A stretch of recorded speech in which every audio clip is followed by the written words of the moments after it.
Bienvenidos. Hoy vamos a hacer una exploración muy específica, el comportamiento de Bitcoin, centrándonos en el 6 de agosto de 2025. Así es. Y para esto nos vamos a basar en un análisis que se hizo justo en esa fecha del canal Jesús Navarrete. Queremos ver qué señales técnicas se veían, cómo interpretaban el mercado justo en ese instante. Exacto. Pongamos un poco de contexto. A finales de julio de 2025, ¿cómo estaba el panorama? Pues mira, la cosa se veía, digamos, bilateral, pero con una inclinación más bien bajista. Había indicadores, como el Parabolic SAR semanal, el MACD también semanal, que ya daban señales pesimistas. Y luego pasó eso tan raro el 25 de julio, ¿no? Esa caída abrupta a $114,750. Lo interesante es cómo lo leyó la fuente. Sí, fíjate, no lo vieron como un error, un glitch, sino como una señal. Le llamaron el mínimo viajero del tiempo, Viajero del tiempo. ¿Y por qué? porque coincidía casi exacto con un cálculo que él mismo había hecho de autocorrección mensual, en $114,175.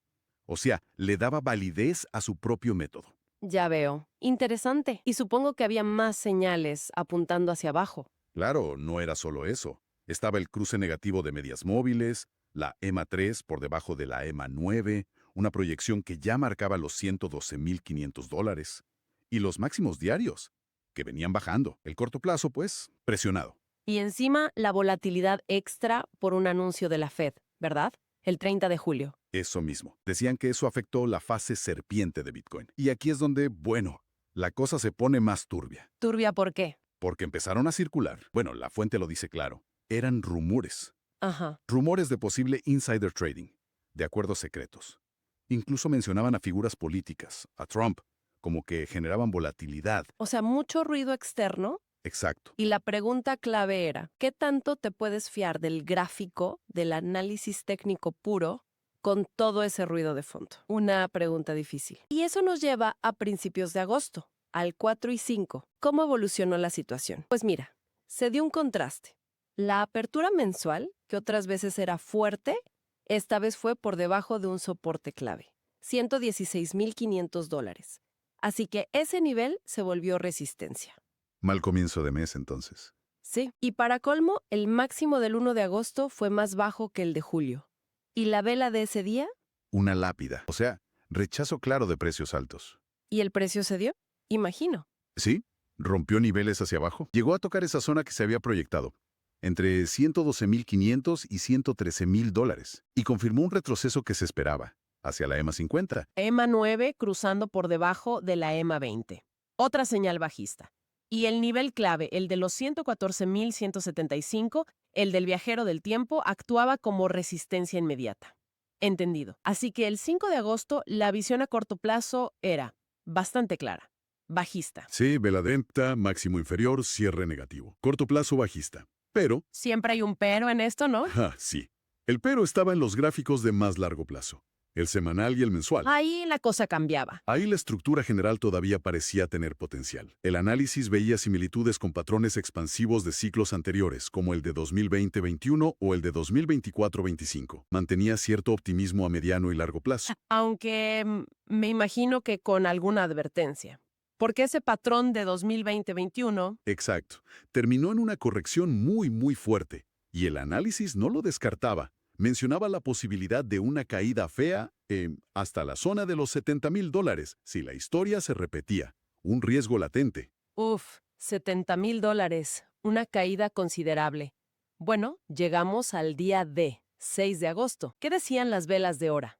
A ver, en gráficos de una hora, el mercado parecía estar como esperando, ¿no? Sideline, decían, después de ese huaco bajista del 31 de julio.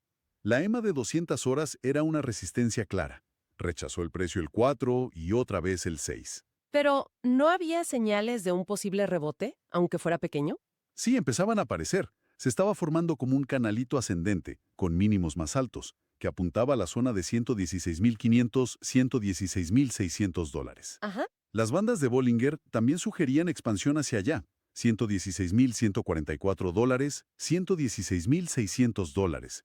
Incluso el precio había cruzado la EMA 200, aunque justo en ese momento mostraba rechazo. O sea, potencial alcista a muy corto plazo. Potencial sí, pero con pinzas. El análisis decía que era un entorno más para scalping, operaciones rápidas.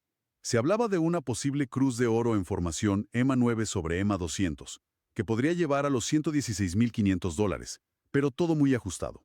Entiendo. ¿Y la vela mensual de agosto cómo iba? Pues estaba ahí peleando, muy cerca de ser una doji patas largas, que es pura indecisión.